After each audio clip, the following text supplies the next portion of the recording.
नमस्कार साथियों। पिछले वीडियो में हमने व्यंजन के प्रकार के बारे में देखा था। इस वीडियो में हम अल्प प्राण और महाप्राण के बारे में पढ़ेंगे। उच्चारण के वायु क्षेपण की दृष्टि से व्यंजनों के दो भेद हैं। पहला है अल्प प्राण और दूसरा है महाप्राण। अल्प प्राण व्यंजन वो होते हैं जिनका उच्चारण करते समय मुख से कम वायु निकलती है। हिंदी वर्णमाला में अल्प प्राण व्यंजनों की संख्या 20 है। कहीं कहीं ये अपवाद है, अल्प प्राण व्यंजनों की संख्या 19 भी मानी गई है। वहाँ पर जो द्विगुणित व्यंजन है उसको नहीं लिया गया है। अगर हम द्विगुणित व्यंजन को छोड़ देते हैं तो अल्प प्राण व्यंजन 20 होंगे, और अगर हम उसको छोड़ देंगे तो 19 होंगे, और अगर उसे ले लेंगे तो 20 होंगे। क्वेश्चन पेपर में अगर आता है कि हिंदी वर्णमाला में अल्प प्राण व्यंजनों की संख्या कितनी है, अगर विकल्प में 20 है तो हम 20 मारेंगे, और अगर नहीं है तब हम 19 मारेंगे। इसको हमें ध्यान रखना है। अब देखना है कि अल्प प्राण में कौन कौन से व्यंजन आते हैं। तो प्रत्येक वर्ग का पहला, तीसरा, पांचवा व्यंजन आता है। जैसे क वर्ग में क, ग, अंगा, च वर्ग में च, ज, इया, ट वर्ग में ट, ड, आड़ा, त वर्ग में त, द, न, प वर्ग में प, ब, म। इस तरह 15 वर्ण तो इसमें हो गए। तो स्पर्श व्यंजन में अंतस्थ व्यंजन के चारों आते हैं, य, र, ल, व, और द्विगुणित व्यंजन के 1 आते हैं। इस तरह अगर हम इसकी काउंटिंग करेंगे, हमने नीचे आपको काउंट करके दिखाया भी है कि अगर हम इस तरह इसकी काउंटिंग करते हैं तो इसकी संख्या 20 हो जाती है।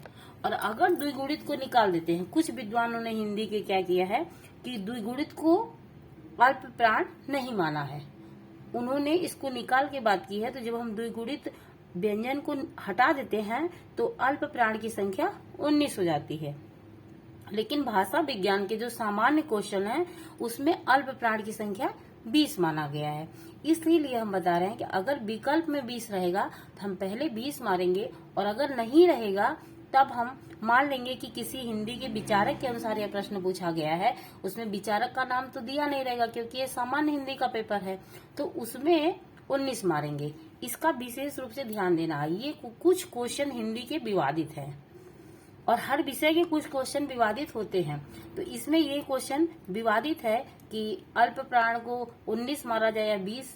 तो पहले तो हम 20 मानेंगे, अगर 20 विकल्प में रहता है तो हम 19 मानेंगे। अब देखते हैं महाप्राण की बात करते हैं।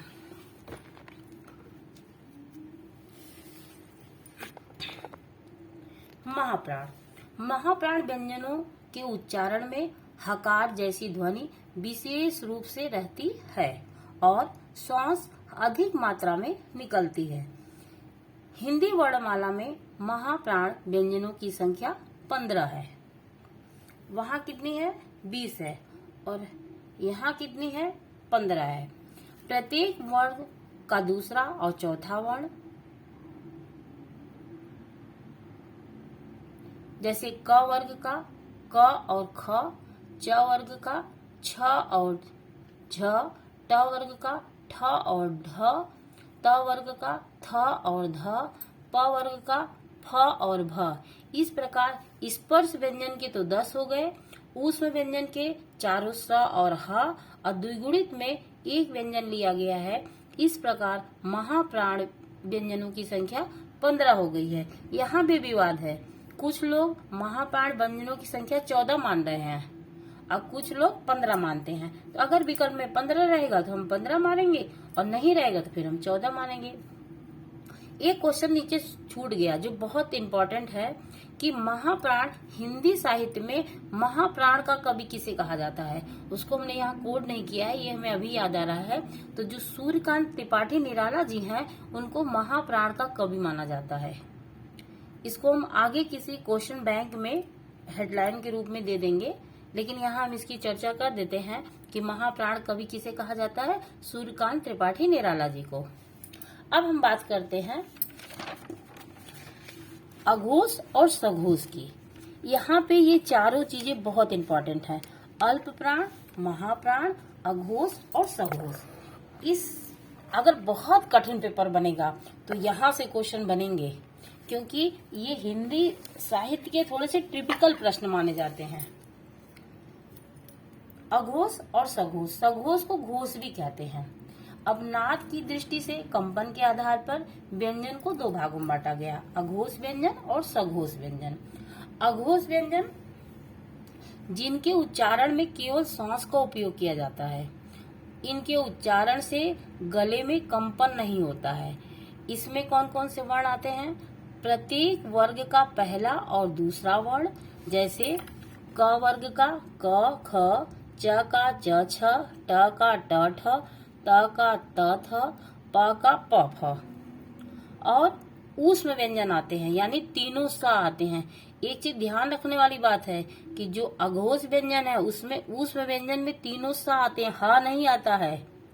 और ह जो है वो सघोष व्यंजन है, और यही ये फंसाता है, यही भूल जाते हैं बच्चे, यही हम मतलब गलती कर जाते हैं बच्चे कि जो अघोष व्यंजन है उन्हें याद रहता है कि ऊष्म व्यंजन भी अघोष व्यंजन है, और वो ह भी विकल्प में रहता है, और ह मार देते हैं और प्रश्न उत्तर गलत हो जाता है। तो हमें विशेष रूप से ध्यान देना है कि अघोष व्यंजन में तीनों स है लेकिन ह नहीं है। अब बात करते हैं सघोष व्यंजन की या घोष व्यंजन की।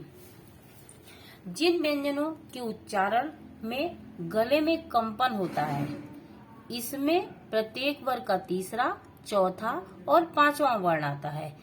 बिल्कुल उल्टा है, अल्प प्राण महाप्राण का जस्ट उल्टा है अघोष और सघोष।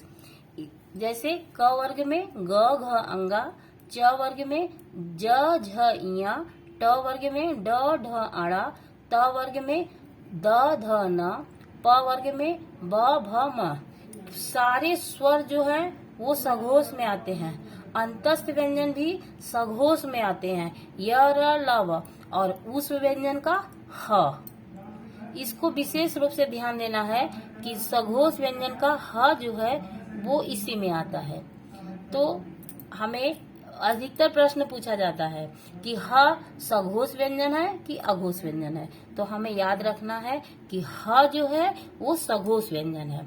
यहाँ पे आके व्यंजन से संबंधित प्रश्न समाप्त हो जाते हैं। कुछ छोटे मोटे 1-2-4 प्रश्न बच रहे हैं, उनकी चर्चा हम नेक्स्ट वीडियो में कर देंगे, और हो सकेगा तो प्रश्नों की भी चर्चा हम वहाँ पर करेंगे। धन्यवाद।